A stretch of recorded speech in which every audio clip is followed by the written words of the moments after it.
Y'all remember a couple of months ago when the Phoenix Suns made the blockbuster trade for Kevin Durant and how everyone lost their minds? Well, this is why I didn't. Welcome back, ladies and gentlemen. This is your boy, Mr. CJ Talk Sports here, and I am going to tell you why the Denver Nuggets are making a mockery out of the Phoenix Suns. Before I get to that, please be sure to like and subscribe for more daily content. I am going to be doing my post-Giants recap within a couple of days, so please be sure to look out for that, and let's get started on the video. Okay, so dating back to last season, or should I say the off season, I always had the feeling that after that epic Game 7 loss to the Dallas Mavericks, that the Phoenix Suns window is officially closed. Listen, as great as Chris Paul was and as perfectly constructed this Phoenix Suns roster is, when the rest of the Western Conference have superstar elite players with relatively good rosters around them, that having a bona fide star in Devin Booker and a great supporting cast around that, while it may have netted you the number one seed and a trip to the NBA Finals the year prior, the Western Conference is catching up. And unless Phoenix makes a blockbuster move, I do not see them contending for a title this year, no matter what their record is. And then, of course, we get to the Denver Nuggets.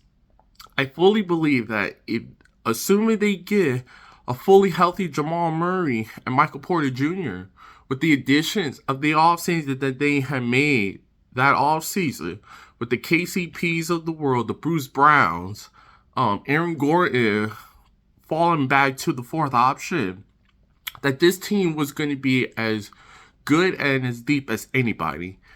And before the season even started, I fully believed that the Denver Nuggets were going to win the Western Conference. It was their time. They have a top 3 player in the world, in my opinion, in Nikola Jokic, a 2-time, could have easily been a 3-time league MVP, and Jamal Murray, when healthy, we know he is an all-star caliber player. Complement that with the wing defenders that they've added in the offseason.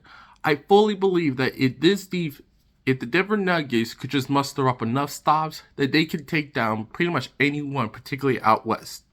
And so, as we got to the playoffs, my NBA Finals prediction was ultimately the Boston Celtics versus the Denver Nuggets. As I fully believe, with the way the Western Conference standings has shaped up, Denver is coming in as healthy as they've ever been. I know they weren't playing at a high level to close out the season, but they were kind of just sleepwalking just to get the regular season over with, as they pretty much already locked up the number one seed. And while I knew everyone and their grandmothers were picking the Phoenix Suns not only to come out of the West, but to potentially win the whole thing, I wanted to make this video prior when the Clippers upsetting them in Game 1 when Kawhi was healthy. But the reason why I'm not a big proponent in this Phoenix Suns team is just the fact they're obviously, once you get to the playoffs, you're going to be heavily relied upon your 2-star caliber players.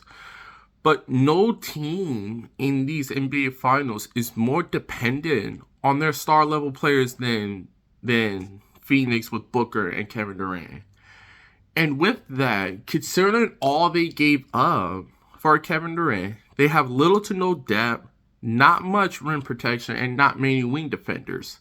This team, to me, felt like a slightly better version of the Brooklyn Nets last year, when they had Kevin Durant and Kyrie Irving, 2 superstar caliber players, but not much wing defense and not much rim protection, with little to no depth around it. I'm not ready to fully call this series a wash. Obviously, as I'm shooting this video, Chris Paul is likely to be out for the next 3 to 5 games. I mean, games 3 through 5, assuming the series even lasts 5 games. But with little to no depth, not much wing defense, and the fact that they're too heavily relied upon Kevin Durant and Devin Booker, it just goes to show that while having two superstar caliber players is vital for a deep playoff run, having the right depth around said superstars is just as important as having two superstars. Because if you just have a star level player with good depth, a team with a superstar caliber player is ultimately going to get the better of you. We saw that with Luka and the Dallas Mavericks last year, and we saw it the year prior with Giannis and the Bucks.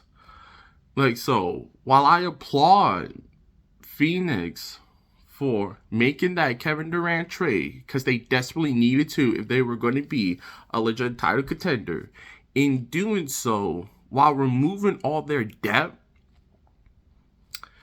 they're not. Denver is just a bad matchup for them. Just a horrible, horrible matchup. They have depth. They have continuity. They have the wing defenders to at least make it somewhat difficult for Durant and Devin Booker. And even if not, Denver just has simply more firepower. Now, yes, Phoenix has two of the top three players, but overall, from a roster construction top to bottom, Denver is just the more complete team. So, I originally went with Denver in 6 over Phoenix, but now that Chris Paul is likely to be out, my number one assumption is that either Durant or Booker is going to win them a game themselves. But I got Denver closing out this series in pretty much 5 games. And it just goes to show that, again, having a superstar caliber player is obviously heavily important. But what you have around them, particularly with depth, coaching, and defense, that's what wins in the NBA now. Because there's so many stars in this league, because there's so many teams, contending teams in particular, with elite superstar caliber players, why I ultimately picked Boston to win the series, even though it's not looking good for us right now, is because they, to me, had the best overall depth on both ends of the floor. Now, obviously, it's a must-win tonight. Congrats on Embiid for winning MVP. He rightfully deserved it. Even though I think it could have easily had gone to Jokic. This is a must-win for us. And the only shot that we have in this game is not shutting down Embiid because we know we have no shot of that. The only shot that we have in this game and in this series is to slow down their perimeter players in Harden and Maxey and Tobias Harris. So, thank you all for watching. Again, please be sure to like and subscribe. It's your boy CJ Talk Sports. Let's go Denver. Peace out.